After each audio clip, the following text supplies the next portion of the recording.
CC news को स्वागतम। ముందుగా హెడ్లైన్స్।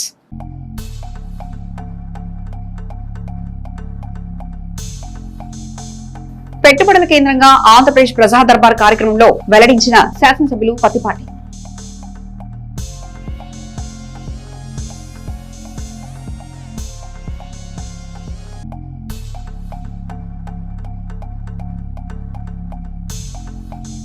విలువలు మర్చి హింసాత్మక రాజకీయాలకు పాల్పడుతుందన్న ఎమ్మెల్యే మరి రాజశేఖర్ తన గృహం వద్ద ఏర్పాటు చేసిన పాత్రికేయుల సమావేశంలో వెల్లడి।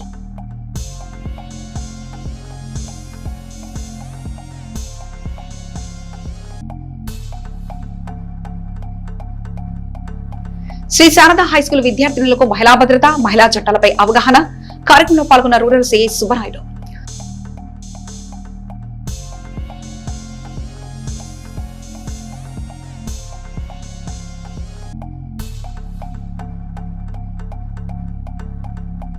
పాత గవర్నమెంట్ ఆసుపత్రి వద్ద పొంచి ఉన్న మలుపు, కార్ల పార్కింగ్ కారణంగా ప్రమాదాలు జరిగే అవకాశం।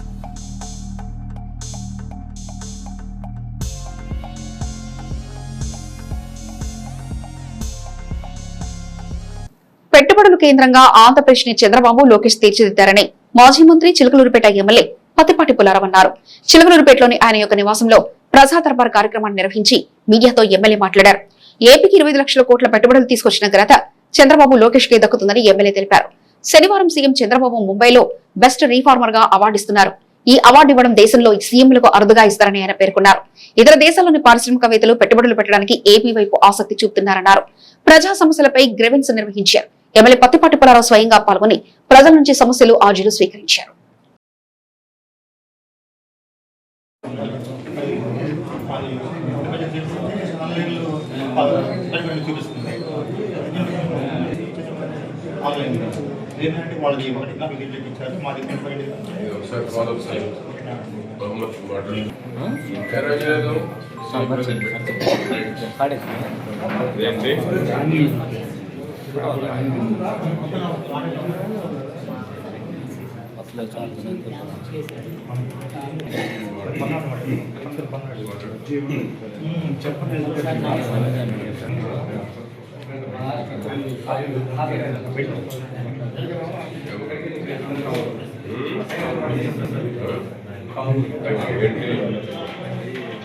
రాష్ట్రవ్యాప్తంగా నిర్వహించేటువంటి శుక్రవారం నిర్వహించేటువంటి గ్రీవెన్స్ ప్రజల సమస్యల పరిష్కారానికి ఒక వేదికగా రాష్ట్ర వ్యాప్తంగా గౌరవ ముఖ్యమంత్రి చంద్రబాబు నాయుడు గారి ఆదేశాల మేరకు కూటమి ప్రభుత్వం గ్రీవెన్స్ నిర్వహించబడుతూ ఉంది। ప్రజల సమస్యల పరిష్కారానికి గ్రీవెన్స్ ద్వారా 90% ఆస్తి వివాదాలు ఆర్థిక సంబంధమైనటువంటి కాకుండా మిగిలినవి అన్నీ కూడా ఈ గ్రీవెన్స్లో అధికారులు కానీ, ప్రభుత్వం కానీ, పొలిటికల్గా ఎమ్మెల్యే పరంగా కానీ చేయాల్సినటువంటి సమస్యల్ని పరిష్కారం చేయడం జరుగుతుంది। 90% చేయగలిగేటువంటి, చట్టపరంగా చేయగలిగినటువంటి పరిష్కారం చేయబడటం జరుగుతూ ఉంది। అందుకనే గ్రీవెన్స్కి రాష్ట్ర వ్యాప్తంగా కూడా ఒక మంచి గుర్తింపు వచ్చింది, ఒక నమ్మకం వచ్చింది, విశ్వాసం వచ్చింది। గ్రీవెన్స్ పోతే పరిష్కారం అవుతుందని వచ్చింది। అంతేకాకుండా కొన్ని పెద్ద సమస్యలు కూడా వస్తూ ఉన్నాయి। ఆర్థిక పరమైనటువంటి ఈ బడ్జెట్తో సంబంధించినటువంటివి కూడా వస్తాయి। పెద్ద రోడ్లు కానీ, అదేవిధంగా అభివృద్ధికి సంబంధించినటువంటి అవి కూడా బడ్జెట్ని చూసుకొని వాటిని కూడా సకాలంలో కాకపోయినా అది యొక్క ఆర్థిక పరమైనటువంటి పరిస్థితులను బట్టి ఈరోజు పెట్టుబడుల కేంద్రంగా ఆంధ్రప్రదేశ్ని తీర్చిదిద్దారు। దేశంలో ఎక్కడైనా కొత్త పరిశ్రమ పెట్టాలన్నా, ఇన్వెస్ట్మెంట్ చేయాలన్నా ఫస్ట్ గుర్తొచ్చేది ఆంధ్రప్రదేశ్। దానికి కారణం చంద్రబాబు గారికి ఉన్నటువంటి బ్రాండ్ ఇమేజ్। ఈరోజు 25 లక్షల కోట్ల పెట్టుబడులు ఆంధ్రప్రదేశ్కి వచ్చినాయంటే కేవలం చంద్రబాబు గారి క్రెడిబిలిటీ మీద, చంద్రబాబు గారు గతంలో చూపెట్టినటువంటి డెవలప్మెంట్ కావచ్చు, ఈరోజు బెస్ట్ అవార్డు కూడా ఇస్తున్నారు బాంబేలో, ఎందుకంటే రిఫార్మర్గా ఇస్తున్నారు। అటువంటి అవార్డు ఈ దేశంలో అరుదుగా దొరుకుతుంది ముఖ్యమంత్రులకి। అటువంటి బెస్ట్ రిఫార్మర్గా ఈరోజు బాంబేలో అవార్డు కూడా అందుకోబోతూ ఉన్నారు। దేశంలోనే రోల్ మోడల్ సీఎం అంటే చంద్రబాబు గారు, అది అభివృద్ధి కావచ్చు, సంక్షేమం కావచ్చు, పెట్టుబడి తీసుకురావడానికి కావచ్చు, పరిశ్రమలు ప్రోత్సహించేటువంటి దానికి కావచ్చు, ఏ టైప్ ఆఫ్ ఫెసిలిటీస్ సౌకర్యాలు ప్రభుత్వం నుంచి ఇస్తే పెట్టుబడులు వస్తాయో ముందు చూపుతో ఆలోచించేటువంటి నాయకుడు చంద్రబాబు నాయుడు గారు. అందుకనే దేశంలో ఉన్న పెట్టుబడిదారులు, బయట దేశాల్లో ఉన్నటువంటి వారు అందరూ కూడా ఆంధ్రప్రదేశ్ కేంద్రంగా ఈరోజు చూస్తూ ఉన్నారు. అందుకనే రోజు శంకుస్థాపన, ప్రారంభోత్సవం తీరిక లేకుండా ఆ వయసులో కూడా ముఖ్యమంత్రి గారు చేస్తూ ఉన్నారు. ఈరోజు అందుకనే ది బెస్ట్ స్టేట్గా ఉండబోతూ ఉంది. ప్రజలు కూడా ఇది మంచి ప్రభుత్వం అని ప్రజలు కూడా చంద్రబాబు నాయుడు గారు కూటమి ప్రభుత్వమే ఉండాలని ప్రజలు కూడా కోరుకుంటా ఉన్నారు. చిలకలూరుపేటలో ఎమ్మెల్సీ మర్రి రాజశేఖర్ మీడియా సమావేశం నిర్వహించారు. ఎమ్మెల్సీల రాజీనామాల తిరస్కరణపై మర్రి రాజశేఖర్ ఆగ్రహం వ్యక్తం చేశారు. వైఎస్ఆర్ కాంగ్రెస్ పార్టీ తీరుపై ఎమ్మెల్సీ మర్రి రాజశేఖర్ ఆరోపణలు చేశారు. విలువలకు తిలోదకాలిచ్చి హింసాత్మక రాజకీయాలకు పాల్పడుతుందన్నారు. వైసీపీ అసలు స్వరూపం ఈ రోజు తేటతెల్లమైందని మర్రి రాజశేఖర్ మండిపడ్డారు. రాజీనామాలపై చైర్మన్ తీరుపై విమర్శలు చేశారు. తాము స్వచ్ఛందంగా వైసీపీకి రాజీనామా చేసి ఆమోదం కోసం మండలి చైర్మన్ కు పత్రాలు సమర్పించామన్నారు. వాటిని తిరస్కరించడం అప్రజాస్వామికమని పేర్కొన్నారు. ఎమ్మెల్సీల రాజీనామాలను చైర్మన్ తిరస్కరించిన విషయాన్ని అధికారికంగా బయటకు చెప్పకపోవడాన్ని ఆయన తప్పుపట్టారు. చైర్మన్ తీసుకున్న ఈ నిర్ణయం నిబంధనలకు మరియు చట్టానికి విరుద్ధంగా ఉందన్నారు. స్వచ్ఛందంగా ఇచ్చిన రాజీనామాలను ఆమోదించకపోవడం వెనుక రాజకీయ కుట్ర ఉందని ఆరోపించారు. ఈ పరిణామాలన్నీ మాజీ మంత్రి బొత్స సత్యనారాయణ కనసైగుల్లోనే జరుగుతున్నాయన్నారు. చైర్మన్ స్వతంత్రంగా కాకుండా రాజకీయ ఒత్తిళ్లకు తలొగ్గి నిర్ణయాలు తీసుకుంటున్నారని తీవ్రంగా మర్రి రాజశేఖర్ ఖండించారు. ఎవరి ప్రయోజనాల కోసం ఏ ప్రతిపాదికన తమ రాజకీయాలను తిరస్కరించారో సమాధానం చెప్పాలని ఆయన డిమాండ్ చేశారు. వైసీపీ నుంచి బయటకు రావాలనే తమ నిర్ణయంతో మార్పు లేదని ఈ సందర్భంగా స్పష్టం చేశారు.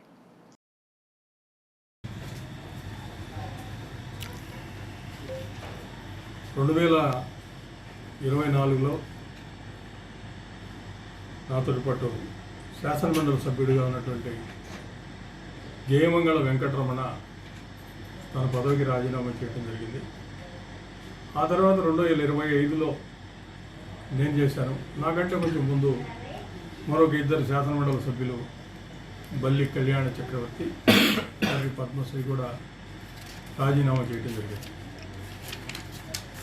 చైర్మన్ గారు 2 సార్లు నన్ను పిలిచి విచారణ చేశాడు. నేనైతే స్వయంగా ఆయనకే తీసుకెళ్ళి నా రాజీనామా లేఖని ఇవ్వటం జరిగింది.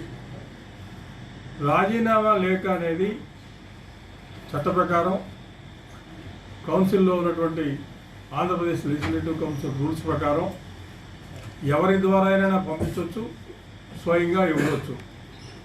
రెండిట్లో ఏదైనా చేయొచ్చు. ఈరోజు జయమంగళ వెంకటరమణ రాజీనామాని తిరస్కరించినట్టుగా మనం అందరం కూడా చూసాం మీడియాలో. తిరస్కరించడానికి గల కారణాలు ఏంటంటే ఆయన స్వయంగా నాకు ఇవ్వలేదు. రెండోది మిగతా పార్టీల ప్రభావం ఉంది. బొత్స సత్యనారాయణ గారు ఆయన కూడా ఒక పిటిషన్ ఇచ్చాడు అని చెప్పి ఆయన రాజీనామా స్వచ్ఛందంగా చేయలేదు అని చెప్పడం జరిగింది. ఆ ఆర్డర్లో ఆ రకంగా రాసినట్టుగా మన మీడియాలో ఈరోజు చూసాం. వాస్తవంగా జయమంగళ వెంకటరమణ అనేటువంటి ఎమ్మెల్సీ 2 సార్లు విచారణకు పిలిస్తే స్వయంగా వెళ్ళి నేను నా రాజీనామాని స్వచ్ఛందంగానే చేశాను, నా రాజీనామాను అంగీకరించండి అని చెప్పి ఆయన విచారణలో చెప్పడమే కాకుండా కౌన్సిల్ జరిగేటప్పుడు కూడా అతను అందరి సమక్షంలో కౌన్సిల్ హాల్లో నా రాజీనామాని యాక్సెప్ట్ చేయండి అని చెప్పి కూడా అడగటం జరిగింది. అతని రాజీనామాని యాక్సెప్ట్ చేయనందున అతను హైకోర్టుకు వెళ్ళాడు. హైకోర్టుకు వెళ్ళిన తర్వాత చైర్మన్ గారు అక్కడ సమయానికి ఆన్సర్ కూడా పెట్టకపోతే 10,000 రూపాయలు ఖర్చులు వేసి ఆ రోజు చైర్మన్ గారి మీద కోర్టు ఆ ఖర్చులను కూడా కోర్టుకి కట్టడం జరిగింది. ఇంతవరకు ఎప్పుడు కూడా మండల చైర్మన్ మీద కోర్టు ఖర్చులు వేయటం, అవి చైర్మన్లు చెల్లించినటువంటి దాఖలాలు మనకి ఎక్కడా లేవు. ఈరోజు రాజీనామాని తిరస్కరించడానికి చెప్పినటువంటి కారణాలు చైర్మన్ గారు చెప్పినట్టుగా లేదు. ఆయన చేత వైఎస్ఆర్ కాంగ్రెస్ పార్టీలో ఉన్నటువంటి పెద్దలు, దాని అధ్యక్షులు జగన్మోహన్ రెడ్డి గారు చెప్పినట్టుగా ఉంది తప్ప ఒక చైర్మన్గా కౌన్సిల్ చైర్మన్గా ఏ నిర్ణయం అయితే తీసుకోవాలో ఆ నిర్ణయం మాత్రం తీసుకున్నట్టుగా ఎక్కడా కూడా కనపట్లేదు. కేవలం వైఎస్ఆర్ కాంగ్రెస్ పార్టీ వాళ్ళ సలహాల మీద, సూచనల మీద వాళ్ళు చెప్పినట్టుగా ఈ రకమైనటువంటి నిర్ణయం తీసుకోవడమే కాకుండా మిగతా వారి రాజీనామాలు కూడా నేను ఆమోదించటం లేదు అని మాత్రం పత్రికల్లో ఆయన ముందుగానే తెలియజేశాడు. అంటే మావి కూడా ఆమోదించరు అని చెప్పి ఆయన మాట్లాడినట్టుగా పత్రికల్లో వచ్చింది. చైర్మన్ గారు ప్రజాస్వామ్యబద్ధంగా వ్యవహరిస్తలేదు అనడానికి ఇంతకంటే ఉదాహరణ ఏమీ లేదు.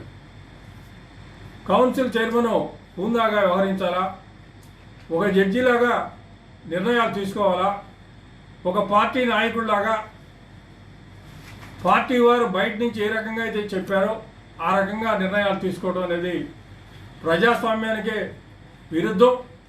ఈరోజు మండలి చైర్మన్ గారు తీసుకున్నటువంటి నిర్ణయం ప్రజాస్వామ్యానికే గొడ్డలి వేటు అని చెప్పి చెప్పక తప్పదు.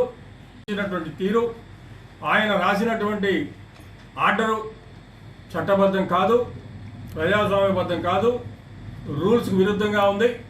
వైఎస్ఆర్ కాంగ్రెస్ పార్టీ వాళ్ళు రాసిస్తే ఆ యొక్క ఆర్డర్ రాసినట్టుగా, ఆ యొక్క ఆర్డర్ చెప్పినట్టుగా ఉంది తప్ప ఒక మండలి చైర్మన్గా కౌన్సిల్ రూల్స్ ప్రకారం తీసుకోవాల్సినటువంటి చర్యలు మాత్రం అవి కావు. ఒక సభ్యుడికి రాజీనామా చెయ్యాలా, కొనసాగాలా అనేది వాడిస్తుంది. ఆ సభ్యుడి యొక్క ఇష్టం మీద ఆధారపడి ఉంటుంది తప్ప మరొకటి కాదు. నేను సభ్యుడిగా ఉండడానికి, కొనసాగడానికి నేను ఇష్టపడలేదు, నా రాజీనామాను స్వచ్ఛందంగా నేను చేశాను, నా రాజీనామాను అంగీకరించండి అని చెప్పి రాజీనామా చేసి బయటికి రావడం జరిగింది. అంతేగాని రాజీనామా చేయకుండా మరొక పార్టీకో వెంకటరమణ వెళ్ళలేదు. రాజీనామా చేసిన తర్వాతే అతను రాజకీయంగా ఏదో ఒక నిర్ణయం తీసుకుంటారు, అంతే తప్ప మీరు చెప్పినట్లుగా పొలిటికల్ ఇన్ఫ్లుయెన్స్ తోటో మరొకటో మాత్రం కాదు. మీ పార్టీ అంటే ఇష్టం లేదు, మీరు ఎన్నికల్లో ఓడిపోయిన తర్వాత మీరు ప్రవర్తించేటువంటి తీరు కూడా ప్రజాస్వామ్యబద్ధంగా లేదు. మీ పార్టీకి ఆల్రెడీ ఒక పేరు వచ్చింది, ఇది గొడ్డల పార్టీ అని తప్ప మరొక పార్టీ కాదు. అటువంటి పార్టీలో ఉండడానికి వెంకటరమణ ఇష్టపడలేదు, అందుకే మేము కూడా బయటకు వచ్చాం. బయటకు వచ్చిన తర్వాత కూడా మీరు మమ్మల్ని వదిలిపెట్టకుండా ఇంకా ఈ రకంగా చేయటం అనేది పద్ధతి కాదు. రాజీనామా తిరస్కరణ మాత్రం ప్రజాస్వామ్య విలువలకే విరుద్ధం. రాజీనామా అనేది సభ్యుడి యొక్క హక్కు. మండలిలో కొనసాగాలా, శాసనమండలి సభ్యుడిగా ఉండాలా లేదా అనేది సభ్యుడు నిర్ణయం తీసుకుంటాడు. ఈరోజు చైర్మన్ తీసుకున్నటువంటి నిర్ణయం మాత్రం చట్టబద్ధం కాదు, రాజ్యాంగబద్ధం కాదు, కౌన్సిల్ యొక్క రూల్స్కి విరుద్ధంగా ఉందని మాత్రం చెప్పక తప్పదు. దీని మీద వెంకటరమణతో అయితే నేను మాట్లాడలేదు. వెంకటరమణ దీని మీద తగిన ఆల్రెడీ ఆయన కోర్టులో వేసి ఉన్నాడు, మరలా కోర్టులోనే ఫైట్ చేయడానికి అవకాశం ఉంటుంది. ఆయన యొక్క హక్కుల్ని ఆయన వినియోగించుకుంటాడని చెప్పి నేను ఆశిస్తా ఉన్నాను. మీద చర్యలు తీసుకోకుండా, మా రాజీనామా గురించి ఏమీ మాకు చెప్పకుండా, బొత్స సత్యనారాయణ అనేటువంటి వ్యక్తి పిటిషన్ ఇచ్చాడు అని చెప్పి మేము 2 సార్లు విచారణకు వచ్చినా మాకు తెలియజేయకుండా, బొత్స సత్యనారాయణ గారు మీ మీద కంప్లైంట్ చేశాడని చెప్పకుండా, ఈరోజు పత్రికల్లో మీరు డైరెక్ట్గా చెప్పాల్సినటువంటి అవసరం ఏమొచ్చింది అంటే, ఈ యొక్క ఆర్డర్ రాయడానికి బొత్స సత్యనారాయణ గారి యొక్క లెటరు మీకు అవసరం అయిందా? బొత్స సత్యనారాయణ గారి యొక్క లెటరు ఎప్పుడు తీసుకున్నారు? మీరు ఈరోజు తీసుకున్నారా? మరి తీసుకుంటే మాకెందుకు చెప్పలేదు? 2 సార్లు మాకు రాజీనామాల మీద వివరణ ఇవ్వడం కోసం మీరు పిలిచారు కదా మమ్మల్ని, మేము వచ్చాం కదా. మా మీద ఎవరు పిటిషన్ పెట్టారో, ఏమని పెట్టారో మాకు చెప్పకుండా దాచిపెట్టాల్సినటువంటి అవసరం మీకేమొచ్చింది? ఈరోజు పత్రికల్లో ఆ విషయం పత్రికల ద్వారా మాకు తెలియాల్సినటువంటి పరిస్థితి ఎందుకు వచ్చింది? మా మీద ఎవరు పిటిషన్ పెట్టినా ఏం చేసినా మాకు కూడా కాపీ ఇవ్వాలా, మా యొక్క వివరణ కూడా తీసుకోవాలా. అట్లాగే వెంకటరమణ వివరణ కూడా తీసుకోవాలిగా. బొత్స సత్యనారాయణ గారు ఏం పెట్టారో అవేమీ లేకుండా మీరు ఈరోజు పత్రికల్లో మీరు రాజీనామాను తిరస్కరించడానికి బొత్స సత్యనారాయణ గారు కూడా లెటర్ ఇచ్చాడు అని చెప్పి మీరు చెప్పడం అనేది ఇది అసలు ఏ రకంగా, ఏ రూల్ ప్రకారం మీరు విచారించారో, ఏ రూల్ ప్రకారం ఇది సబబో, ఏ రాజ్యాంగం ప్రకారం ఇది సబబో, దీన్ని ఏమంటారో కూడా అర్థం కానటువంటి పరిస్థితి ఉంది. కాబట్టి ఈరోజు చైర్మన్ గారు చేసినటువంటి ఆర్డర్ మాత్రం తప్పు తప్పు తప్పు అని మాత్రం చెప్పక తప్పదు. చిలకలూరుపేట పట్టణంలోని శారదా హైస్కూల్లో విద్యార్థినులకు మహిళా భద్రత మరియు చట్టాలపై ప్రత్యేక అవగాహన కార్యక్రమం నిర్వహించారు. ఈ కార్యక్రమంలో rural CA B Subbanaidu, rural SI G Anil Kumar మరియు కె లేఖ ప్రియాంక పాల్గొని విద్యార్థులకు కీలక సూచనలు చేశారు. ఈ సందర్భంగా వారు మాట్లాడుతూ మహిళలు మరియు బాలికలు తమ రక్షణ కోసం ప్రభుత్వం కేటాయించిన హెల్ప్ లైన్ నంబర్లను మహిళలు ఫోన్లో నమోదు చేసుకోవాలని సూచించారు. కార్యక్రమంలో భాగంగా బాలికలకు గుడ్ టచ్ మరియు బ్యాడ్ టచ్ పట్ల అవగాహన కల్పించడంతో పాటు రోడ్డు ప్రమాదాల నివారణకు తీసుకోవాల్సిన జాగ్రత్తలను వివరించారు. ఆపద సమయంలో భయం వీడి పోలీసులను సంప్రదించాలని వారు కోరారు. కార్యక్రమంలో సుమారు 150 మంది విద్యార్థినులు, పాఠశాల సిబ్బంది పాల్గొన్నారు. నాదెండ్ల మండల పరిధిలోని గర్భవరం గ్రామంలో ఉన్న Tirumala turbo loops private limited కంపెనీని జిల్లా వ్యవసాయ అధికారి ఎం జగ్గారావు మరియు జిల్లా ఇండస్ట్రీస్ ఆఫీసర్ సురేష్ ఆకస్మికంగా తనిఖీ చేశారు. ఈ కంపెనీలో టెక్నికల్ గ్రేడ్ యూరియాతో యార్డ్ బ్లూ తయారు చేస్తారు. ఈ ప్రొడక్ట్ కొత్త తరహా డీజిల్ బండ్లలో వినియోగిస్తారు. దీని తయారీకి యూరియా ముడి పదార్థంగా వినియోగం జరుగుతుంది. టెక్నికల్ గ్రేడ్ యూరియా స్థలంలో రైతులకు రాయితీతో అందించే యూరియా వినియోగం చేరాదని తెలిపారు. అది పూర్తిగా రైతుల పొలాన్ని వాడడానికి మాత్రమే వినియోగించాలని తెలిపారు. ప్రస్తుతం ఈ కంపెనీ మొదటి దశలో ఉన్నందున కంపెనీ పూర్తి దశ ప్రారంభించినప్పటి నుండి తరచూ పర్యవేక్షణ చేస్తామని తెలిపారు. ఈ కార్యక్రమంలో ఇన్ఛార్జ్ మండల వ్యవసాయ అధికారి ఏ హరిప్రసాద్, ఎంపీఈఓ నాగవర్ధన్, కంపెనీ ప్రతినిధులు పాల్గొన్నారు. చిలకలూరుపేట పాత ప్రభుత్వ ఆసుపత్రి వద్ద ప్రమాదం పొంచి ఉందని వాహనదారులు భయపడుతున్నారు. ఎన్ఆర్టీ సెంటర్ నుంచి కళామందిర్ సెంటర్ కి వాహనదారులు వెళ్లాలంటే ఆంజనేయ స్వామి గుడి మలుపు వద్ద రోడ్డుపైనే కారు పార్కింగ్ చేస్తున్నారు. అర్బన్ సిఐ రమేష్ రోడ్డు ప్రమాదాలపై ప్రజలకు ఎన్నిసార్లు అవగాహన సదస్సులు ఏర్పాటు చేసినా వాహనదారులు తీరు మారట్లేదు. వాహనదారులు అటు నుంచి స్పీడ్ గా వచ్చినట్లయితే ప్రమాదాలు జరుగుతాయని అధికారులు పట్టించుకుని రోడ్డుపై వాహనాల పార్కింగ్ లేకుండా చూడాలని ప్రజలు కోరుతున్నారు.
పురనగర పాలక సంస్థల తరహాలో పంచాయతీలను 5% ఆస్తి పన్ను రాయితీ మొదటిసారి ప్రకటించారు.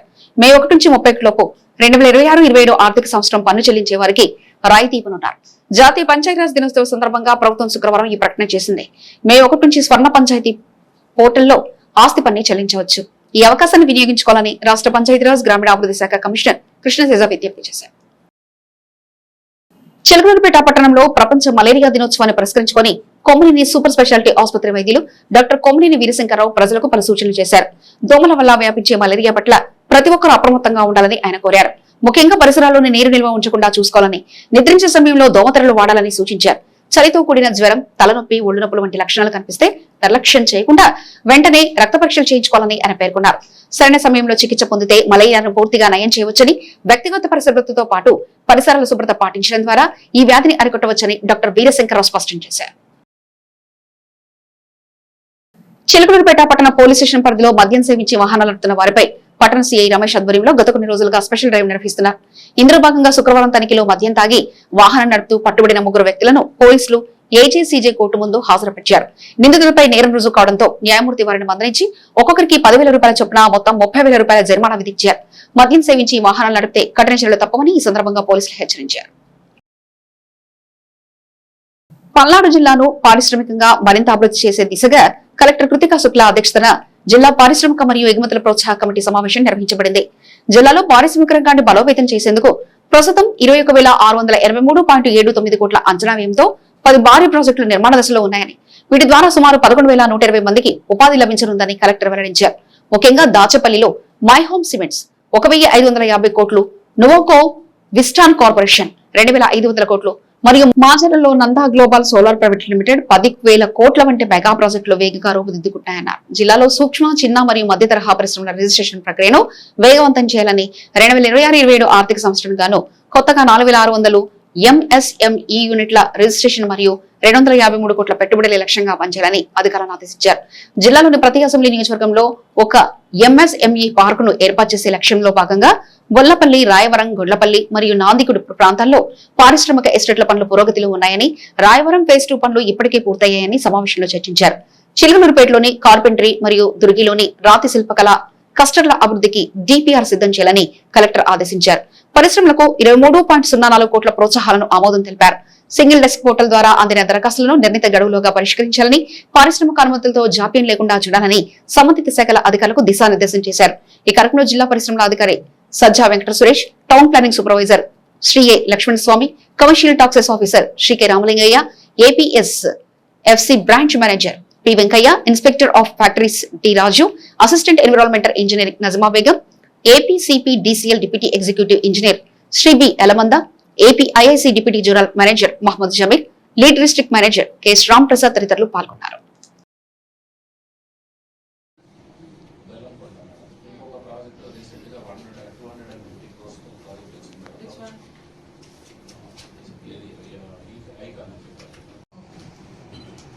ర్యాంప్ ప్రోగ్రామ్ మేడం ఒక ఈఎస్డిపి ఉద్యోగ వర్క్షాప్స్ తప్పించి మిగతావన్నీ కూడా టార్గెట్ అచీవ్ అవ్వడం.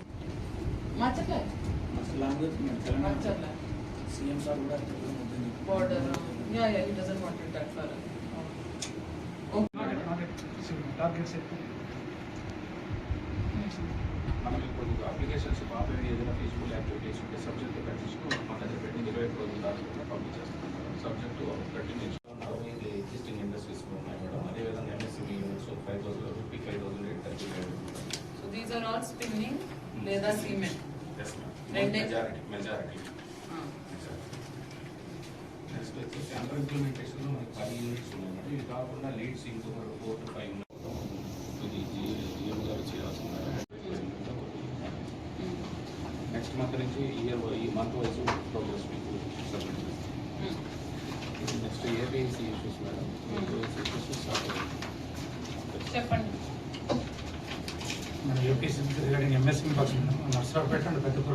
పోలీస్ సిబ్బంది మరియు ప్రజల సౌకర్యార్థం నూతనంగా ఏర్పాటు చేసిన కమ్యూనిటీ శానిటరీ కాంప్లెక్స్ ను పల్నాడు జిల్లా కలెక్టర్ కృతికా శుక్లా ప్రారంభించారు.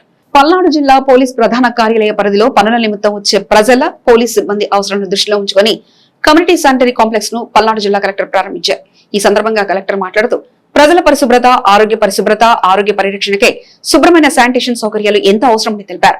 పోలీస్ ప్రధాన కార్యాలయాన్ని వచ్చే ప్రజలు, పోలీస్ సిబ్బంది సౌకర్యార్థం ఈ కాంప్లెక్స్ ను నిర్మించినట్లు తెలిపారు.